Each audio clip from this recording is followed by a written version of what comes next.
अच्छा, बिस्मिल्लाह करते हैं। Chemical equilibrium. अब देखिए, टर्मिनोलॉजी है केमिकल इक्विलिब्रियम। इसको डिस्कस करने से पहले अगर हम इस वर्ड पे आ जाए कि इक्विलिब्रियम क्या है और इक्विलिब्रियम जो है कायनात में इसका असर क्या होता है। देखिए, जनरली देखिए, कायनात के जितने भी निज़ाम हैं वो कोशिश करते हैं कि अपनी नेचर को मेंटेन रखें, वो तवाजुन में हो, तब जाके उसकी लाइफ ड्यूरेशन या लाइफ टाइम जो है वो लंबी होती है। लेकिन कायनात में ऐसा कोई भी आइडियल सिस्टम नहीं है जो परफेक्टली तवाजुन में है, परफेक्टली इक्विलिब्रियम में है। अब देखिए, अगर ये एक सिस्टम है, ये नीचे की तरफ कोशिश कर रहा है, लेकिन मेरे हाथ का जो फोर्स है ये इसको ऊपर, इसके ऊपर अपोजिट डायरेक्शन में फोर्स लगा है, लेकिन दोनों फोर्सेस जो है वो इक्वल है, तो लिहाजा ये सिस्टम इक्विलिब्रियम में है, मगर परफेक्टली इक्विलिब्रियम में नहीं है। तो कायनात के भी जितने भी सिस्टम है, सारे सिस्टम जो है खुद को इक्वलाइज करने के लिए, तवाजुन में लाने के लिए कोशिश करते हैं। इसी तरह केमिस्ट्री भी है, केमिकल्स भी है, जितने भी केमिकल सिस्टम है वो भी खुद को इक्विलिब्रियम में लाने की कोशिश कर रहे हैं। तो इससे पहले कि हम उस सिस्टम को स्टडी करें कि ऐसा कौन सा सिस्टम है जो कि इक्विलिब्रियम के लिए या किसी भी केमिकल इक्विलिब्रियम के लिए मुनासिब हो, उससे पहले हम सिस्टम्स पढ़ेंगे। अब सिस्टम को भी अब आप छोड़ दें। सपोज करें एक कारखानेदार है और उसके पास रिएक्टेंट गैसेस है और वो उस रिएक्टेंट गैसेस को आपस में मिला के एक प्रोडक्ट बनाता है और वो प्रोडक्ट भी गैसियस है।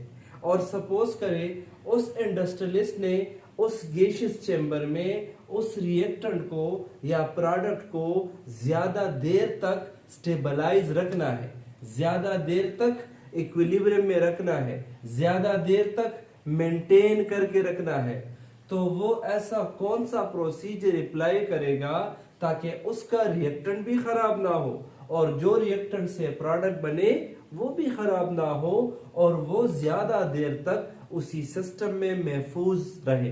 तो इसके लिए वो ऐसा सिस्टम डिजाइन करेगा कि वो उस केमिकल के नेचर को इक्विलिब्रियम में ला सके, यानी ऐसा कंडीशन अप्लाई करेगा, ऐसा टेम्परेचर, ऐसा प्रेशर या दूसरे कंडीशंस को अप्लाई करेगा ताकि वो क्या हो, ताकि वो उस सिस्टम को मेंटेन रख सके। अब देखिए, इंडस्ट्रीज में जब आप रिएक्टेंट लेकर आते हैं तो ऐसा तो नहीं होता कि हम 24 घंटे ही उसका प्रोडक्ट बनाते हैं, नहीं, हम जो है उन गैसेस को महफूज करके रखते हैं और उससे खराब होने से बचाते हैं। हमारी कोशिश होती है कि वो बाहर सराउंडिंग स्पीशीज के साथ रिएक्शन न कर सके।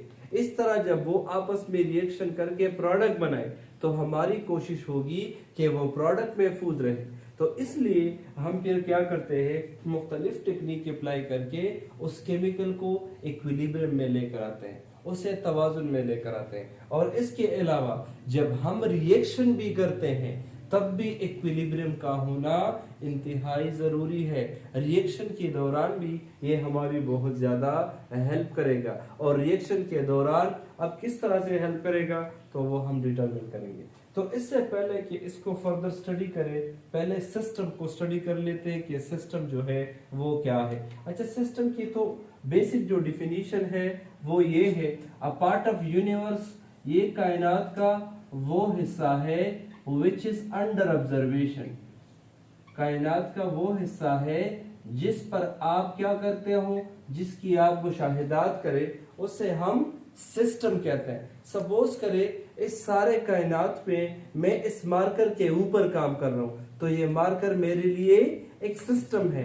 इस सारे कायनात में सपोज इस व्हाइट बोर्ड पे मैं काम करता हूँ, ये मेरे लिए एक सिस्टम है। सारे कायनात में मैं इस रूम पे काम करता हूँ, ये मेरे लिए एक सिस्टम है। या मैं सारे सिटी पे एक्सपेरिमेंट कर रहा हूँ, ये मेरे लिए एक सिस्टम है। जो अंडर ऑब्जर्वेशन हो, अंडर साइंटिफिक इन्वेस्टिगेशन हो, जिसको आप स्टडी में लाते हैं, उसे हम सिस्टम कहते हैं। सिस्टम की बुनियादी 3 अकसाम है।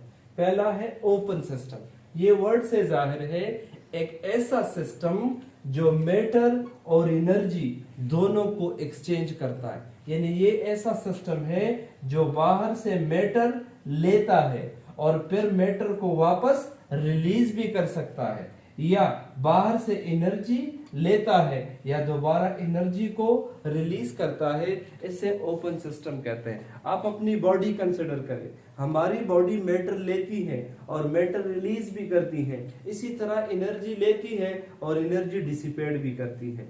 दूसरा है क्लोज सिस्टम। क्लोज सिस्टम वो है जो मैटर की एक्सचेंज नहीं करता, सिर्फ और सिर्फ एनर्जी की एक्सचेंज करता है, सिर्फ और सिर्फ एनर्जी की एक्सचेंज करता है। सपोज आप एक मेटालिक खेल ले ले जो सील्ड हो, ठीक है, तो वो बाहर से मैटर नहीं ले सकता और मैटर बाहर रिलीज भी नहीं करता, मगर आप जब इसे आग के ऊपर रखें तो ये नीचे से एनर्जी एब्जॉर्ब करता है और अगर आप आग हटा दें तो दोबारा यही जो स्टोर्ड एनर्जी है दोबारा डिसिपेट करता है। तो इसे हम क्लोज सिस्टम कहते हैं। नेक्स्ट है आइसोलेटेड सिस्टम।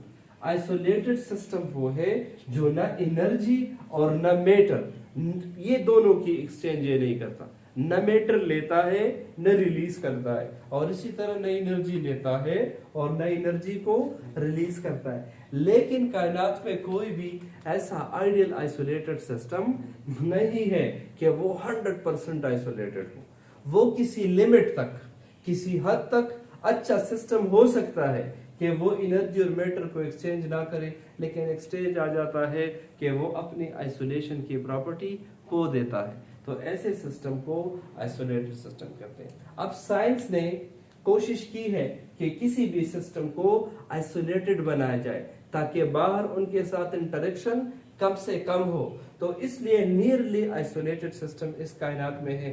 अगर आप अपने घरों में एक सिंपल एग्जांपल देख लें, जो आपके पास जिसको थर्मास कहते हैं, जिसमें आप चाय गर्म रखने की कोशिश करते हैं, तो देखिए उसका जो डिजाइन है वो हमने ऐसे बनाया है, इस मकसद के लिए बनाया है कि जो इनर कोर है इसमें अगर आप चाय रख दे और चाय गर्म है तो इसकी कोशिश होगी जिस मटेरियल से ये बना है कि ये हीट बाहर रिलीज ना हो, ताकि ये ज्यादातर इस गर्माइश को मेंटेन करके रखे। लेकिन फिर भी वक्त के साथ साथ अगर आप देखिए ज्यादा से ज्यादा 6 घंटे, 12 घंटे, 18 घंटे, 24 घंटे सपोज आपके लिए ये हीट रिटेन करेगा, लेकिन इसके बाद क्या हो जाएगा, ये चाय जो है ठंडी हो जाएगी। या अगर आपने कोई ऐसा और इंस्ट्रूमेंट डिजाइन किया है कि जिसमें एक चीज ठंडी रहे, तो वो ठंडी रहने की जो कैपेबिलिटी है वो उस नेचर ऑफ मटेरियल पे या इस बाउंड्री वॉल के नेचर पे डिपेंड करती है। तो मकसद ये है कि इस चैप्टर में केमिकल इक्विलिब्रियम का जो ताल्लुक है वो क्लोज सिस्टम के साथ है। अब आप कंसिडर करें, एक सिस्टम है और वो क्लोज सिस्टम है। कौन सा सिस्टम है? क्लोज। मतलब एक सिस्टम है जो सिर्फ और सिर्फ एनर्जी को क्या कर सकता है, एनर्जी की एक्सचेंज कर सकता है। अब आप क्या करें, इस सिस्टम में आप कोई रिएक्टेंट डाल दें, तो ये रिएक्टेंट आपस में रिएक्ट करके कुछ देर बाद क्या बनाएगा, प्रोडक्ट बनाएगा। अब ये सिस्टम क्लोज है, ये सिस्टम क्या है, क्लोज है। पहले आपने सॉलिड डाला है, उसके बाद लिक्विड डाला है, उसके बाद गैस डाला है। तो ये केमिकल इक्विलिब्रियम का नेचर सॉलिड के लिए भी है, लिक्विड के लिए भी है और गैस के लिए भी है। लेकिन सबसे ज्यादा जो आइडियल केमिकल है, जो आइडियल स्टेट है, वो गैस है, गैस। सॉलिड और लिक्विड के मुकाबले में ये केमिकल इक्विलिब्रियम गैस पे ज्यादा एप्लीकेबल है। ये मुनासिब है अगर क्लोज सिस्टम के अंदर क्या हो, अगर क्लोज सिस्टम के अंदर गैस हो, तब जाके वो एक बेहतरीन तरीके से खुद को नॉर्मलाइज करता है, मेंटेन रखता है, स्टेबलाइज रखता है। ठीक है, तो मकसद ये है अगर कोई क्लोज सिस्टम और उसके अंदर गैस हो और वो गैस रिएक्टेंट आपस में रिएक्ट करके क्या बनाएगा, प्रोडक्ट बनाएगा। लेकिन ये सिस्टम क्लोज है, ये बाहर मैटर एक्सचेंज नहीं करता। तो देखिए, अगर रिएक्टेंट आपस में मिलके प्रोडक्ट बनाएगा और अब ये प्रोडक्ट तो वापस जा नहीं सकता, तो ये प्रोडक्ट दोबारा टूट के क्या बनाएगा, रिएक्टेंट बनाएगा। फिर से ये रिएक्टेंट किस में कन्वर्ट होगा, प्रोडक्ट में, और प्रोडक्ट किस में कन्वर्ट होगा, रिएक्टेंट में। तो ये प्रोसेस कंटिन्यू रहेगा, तब तक कंटिन्यू रहेगा जब ये तवाजुन गेन कर ले। जब ये तवाजुन गेन कर लेगा, अब ये खराब नहीं होगा। रिएक्टेंट प्रोडक्ट में प्रोडक्ट रिएक्ट इक्विलिब्रियम में है ना, तवाजुन में है, तो ये प्रोसेस कंटिन्यू रहेगा। अगर आपको रिएक्टेंट चाहिए आप रिएक्टेंट हटाए, और अगर आपको प्रोडक्ट चाहिए आप प्रोडक्ट। तो इंडस्ट्री में इस तरह से हम किसी भी केमिकल रिएक्शन को फिर क्या करते हैं, उसको मॉनिटर करते हैं। और देखिए जितने टाइम में, अब ये इक्विलिब्रियम कैसे गेन करेगा अभी डिस्कस भी करेंगे, लेकिन एक पॉइंट नोट कर ले कि जितने टाइम में रिएक्टेंट मॉलिक्यूल आपस में रिएक्ट करके प्रोडक्ट बनाते हैं, उतने ही टाइम में प्रोडक्ट दोबारा ब्रेकअप होके रिएक्टेंट बनाते हैं। इसको केमिकल इक्विलिब्रियम कहते हैं। और कायनात में ये क्लोज सिस्टम या जो गैस है इस तरीके से खुद को क्या करता है, मेंटेन करता है। तो देखिए अगर क्लोज सिस्टम हो, उसके अंदर गैस हो, उसमें रिवर्सिबिलिटी का फैक्टर बहुत ज्यादा है।